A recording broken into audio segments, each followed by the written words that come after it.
What's going on, everyone? I got a brand new ranking for you guys today. Since Shazam is coming out very soon, and I actually got to check out the movie already, you can find my review up there, I want to be ranking all the DC Universe films because I've taken the time to dive back in, rewatch them, and my rankings kind of changed. So I'm excited to be showing you guys this. So let's get down straight into this. And if you guys are new here, consider hitting that like and subscribing where I do tons of geeky content like this, ranking all my favorite movies, ranking different things, doing trailer reactions, doing early movie reviews. That's what you can find on this channel. And plus, guys, you guys can go over to Sandwich on Films down below for all advanced movie screens because we're actually giving out tickets to see Shazam early. So you do not want to miss out on that. Without further ado, let's get straight into the worst to the best of the DCEU. Coming down at number 7, it's no surprise, it is Suicide Squad. A film that does have good moments to it and actually excellent performances in it, surprisingly. Will Smith, great at Deadshot. Harley Quinn, Margot Robbie, excellent. Viola Davis, excellent. And everyone else surrounding them, not bad. Enchantress, probably the worst part with her little dancing, but I think Cara Delevingne does what she can. The whole issue with this film is its script. The script is horrendous. It feels like multiple different plot lines trying to intersect and having a villain that just really is dumb overall. The Joker should have been the villain of this film. I cannot believe they did not make the Joker this villain of the film. David Ayer, I know, did have issues writing the script. He didn't get that much time from Warner Brothers, and I understand that.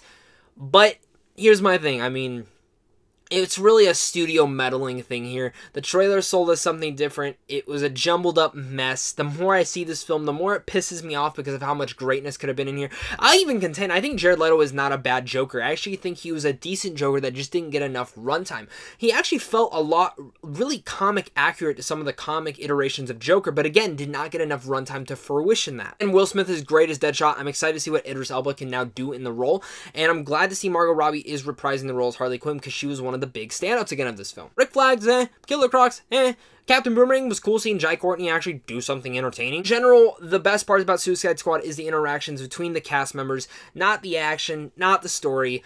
And when it's just really the characters' interaction, it's kind of hard to ever want to warrant to go back throughout this film. That brings me to my number 6. My number 6 is Justice League, a film that is at times poorly paced.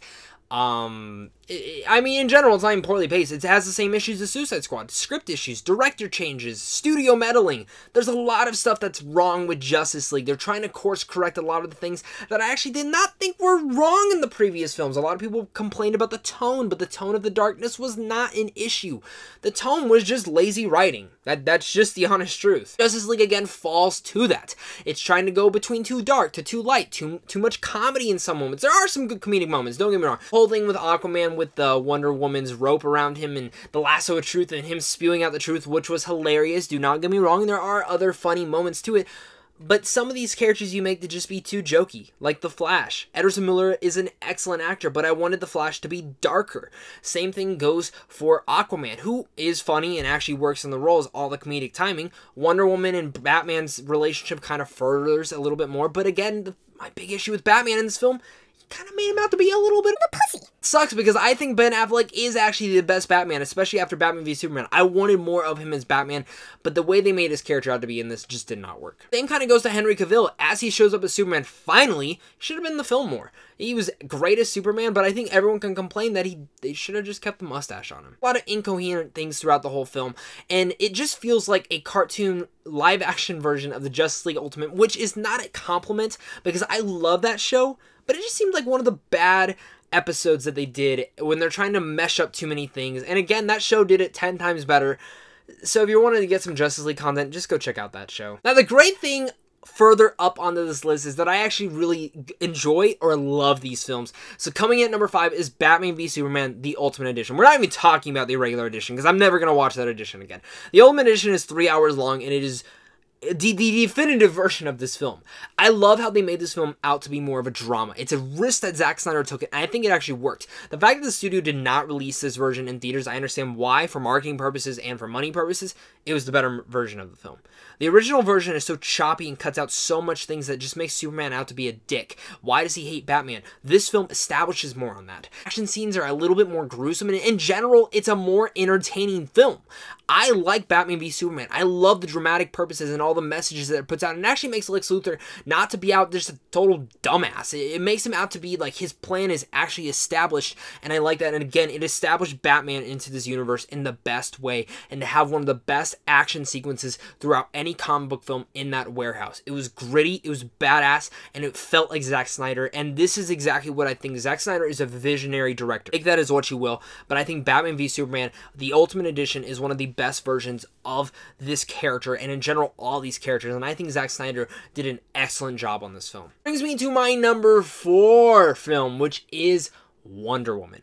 I love Wonder Woman, love what Patty Jenkins' direction and vision for this film was, and I remember Gal Gadot, when she got casted, I was like, she's okay, but she was an emotional powerhouse in this film. She kicked a lot of ass, and she held this film to her own, and I love her as Wonder Woman. She was everything that I think she could have been, and she bounced perfectly off of Chris Pine, Steve Trevor, and just in general, their whole group. This film isn't higher, though, as I do actually feel like, even though I enjoy the third act, it just kind of falls a little bit more flat than what the rest of the film held it up to be. Ever since that No Man's Land whole scene and her just blocking all the bullets was so awesome, it's really the climax of the whole movie. After that, it kind of just duds out, and even though Ares' battle scene is cool and I understand the resemblance and a lot of stuff that goes to it, after the No Man scene, I'm like, okay, I'm good with the film. I'm good to go. Again, it's emotional. I think Wonder Woman is a kick-ass film, and I love rewatching this movie. Now it comes down to my number 3, which is Aquaman. And I love Aquaman. It's literally Lord of the Rings and Star Wars under the sea,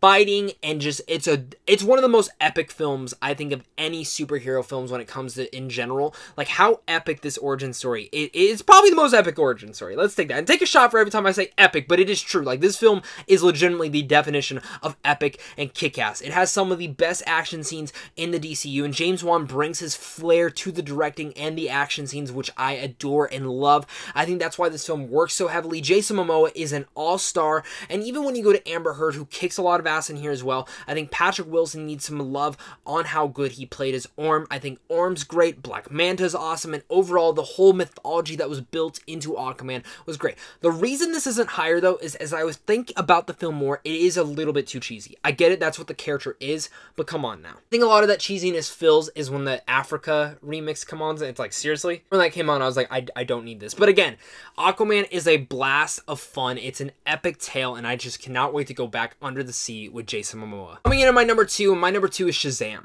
I loved Shazam.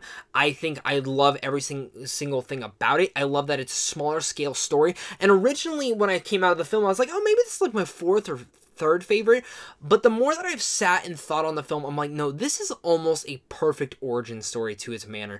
The villain is good, but really the heart of the story is the orphanage family and the message of family in general, and Shazam's charisma and how great Zachary Levi was. He was born to play Shazam, and out of every actor in here, I could not imagine anyone else playing Shazam. That is how damn good Zachary Levi was in this. He killed the role. There's some great action. There's some great fun moments in here. You're gonna laugh your ass off. You're gonna have your pants charmed off you. And overall, Shazam is a great addition to the DCU that I can't wait to see how much they further the mythology more, because they build it up pretty well in here, but there's a lot more to build up, and then I can't wait. Coming in at number 1 is a film that overall, it's stuck in my mind, not because of the score, not because of the vision, not because of the direction, not in general because of the acting, but just in general because it is one of the main reasons that I love Superman now. Man of Steel changed my vision on this.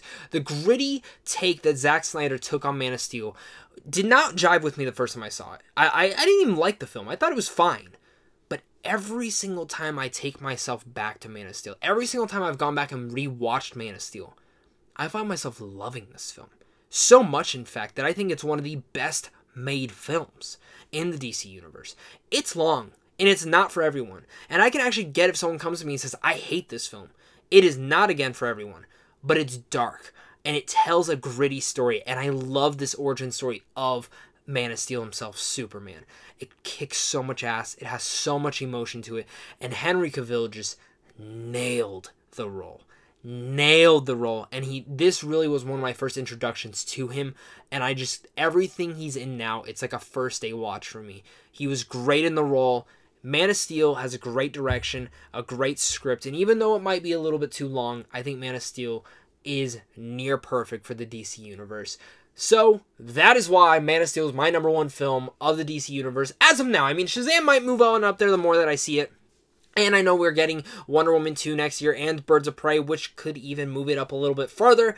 But guys, thank you guys so much for watching this video. Let me know what your ranking down is below. I know a lot of you guys might have not seen Shazam yet, but I still want to talk with you guys down below on what your favorite and what you would rank the DCU films. And of course, come back, guys. Let me know what your ranking is with Shazam. I can't wait to hear you guys' thoughts.